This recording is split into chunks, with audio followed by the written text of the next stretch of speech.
Luke here. In Season 7, Episode 5, Eastwatch, some of the characters end up at Eastwatch. Let's break it down.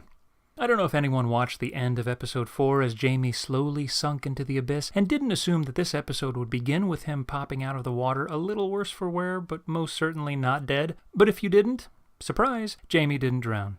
Bronn can't let Jaime die until he gets his castle, making sure that Jaime never actually gives him one in fear of losing his teleporting lifesaver. We then see Tyrion walking around in the ashes and having his I am become death moment before Dany brings her deal to her prisoners. Ben Dany or I burn you dead. Then Samwell's dad and brother choose burning to death for tax purposes.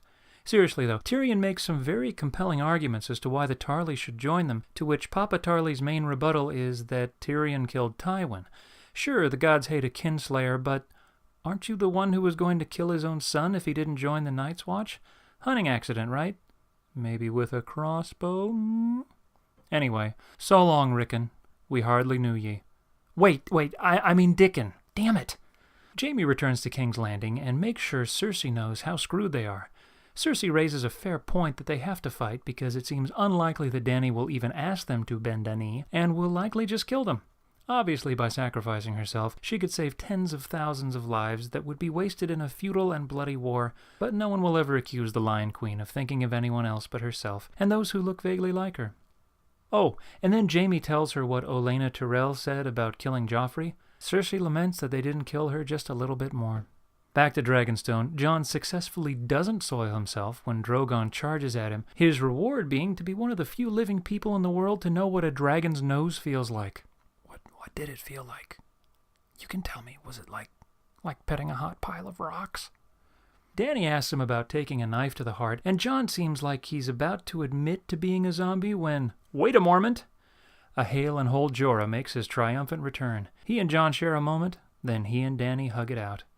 At Winterfell, Bran does something useful by taking his ravens ranging north of the wall to spy on the Night's King. Then they send out more ravens to tell the whole realm what's going on.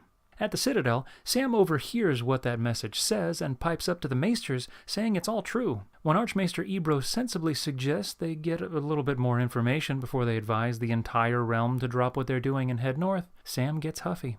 Oh, and we find out he doesn't know about his dad and brother yet.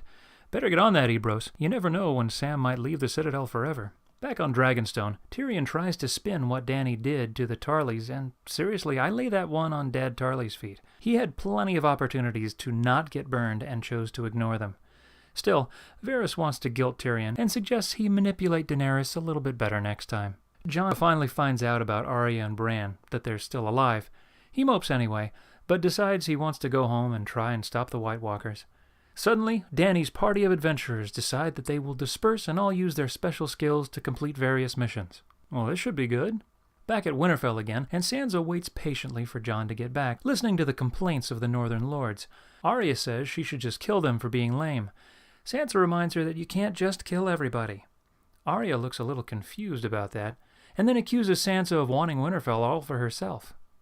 I think. It's a little unclear what her accusation actually is. You took Mom and Dad's room. You must want Jon dead, and also you're glad that Rickon's dead. Oh, wait, yeah, I did mean Rickon that time.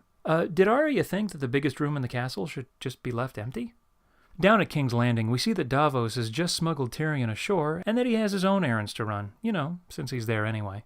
Bronn brings Jaime down to Skulltown, where Tyrion is waiting. They have a tense conversation, and Jaime doesn't kill him, so that's good. Now to my favorite scene of the episode. As soon as I saw Davos wandering around the Street of Steel, I thought, oh, he's here to get Gendry then. And there he was, still smithing. Gendry immediately agrees to go with Davos and was already packed, which I found hilarious.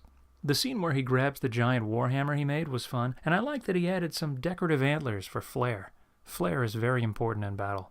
You need at least 3 pieces of flair if you really want to be successful. Then they head back to the little boat and get harassed by some guards, and we finally get to see Davos doing what he does best, as he shows why he was such an effective smuggler.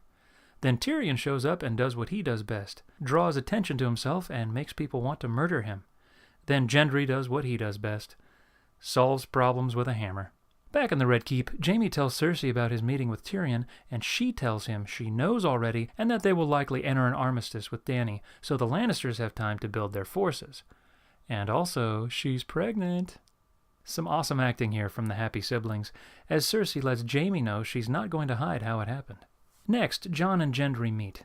Gendry, it seems, has had enough of subterfuge and comes right out and says who he is and how the last time he and Jon's fathers met, they won. In truth, that's only half right. To be more accurate, the last time our fathers fought together, my father crushed your father's chest with a giant hammer. Oh, also, I brought my giant hammer. Neither of them know the truth about Jon's real parentage, so we can keep on having these ironic moments. Everyone says goodbye, and Tyrion and Jorah share a moment, then Dany and Jorah share a moment, and then we're back to Old Town, where Sam is pissed that the Maesters, again, wanted to just get a little bit of clarification before they sent the entire continent to war against an army of the undead. And then Gilly inadvertently tells us that Jon is not only a Targaryen, he's a true-born Targaryen. Maynard says here that he issued an annulment for Prince Rhaegar and remarried him to someone else at the same time in a secret ceremony in Dorne. Sam doesn't hear, and as is his MO, he steals some important stuff and leaves in the middle of the night again. I was super disappointed by this turn of events. It felt like Archmaester Ebrose was starting to come around, and it seemed like Sam could have done a lot more where he was instead of running back to the wall to... what? Get killed? At Winterfell, Arya has decided Littlefinger cannot be trusted and follows him around while he acts suspiciously, and then is delivered a Raven message from the archives. It seems to the audience that Arya has the upper hand here until you actually see what the note was. It was the message that Season 2 Sansa was forced to write to Robb, asking him to bend the knee to Joffrey. This, along with Peter lurking in the shadows as Arya leaves the room, makes us think he's trying to pit the sisters against each other. It will be interesting to see how this turns out. Lastly, our brave party of adventurers arrive at the Wall, pick up Tormund, and surprise, surprise, Beric Dondarrion, Thoros of Myr, and the Hound, who are waiting around for the plot to find them. They decide they're all on the same side and go out ranging into a blizzard with not one single flipping hat amongst them. Thankfully, they brought along some other wildlings as cannon fodder, so no main character necessarily has to die to raise the tension. Will they grab a zombie to prove to Cersei that the threat is real? Will Littlefinger set Stark against Stark? Does he even have to? Who will Dany burn next week, and which major house is on the chopping block? Find out here, after you've found out by watching the show. In the meantime, like, subscribe, ring the bell. You know what to do.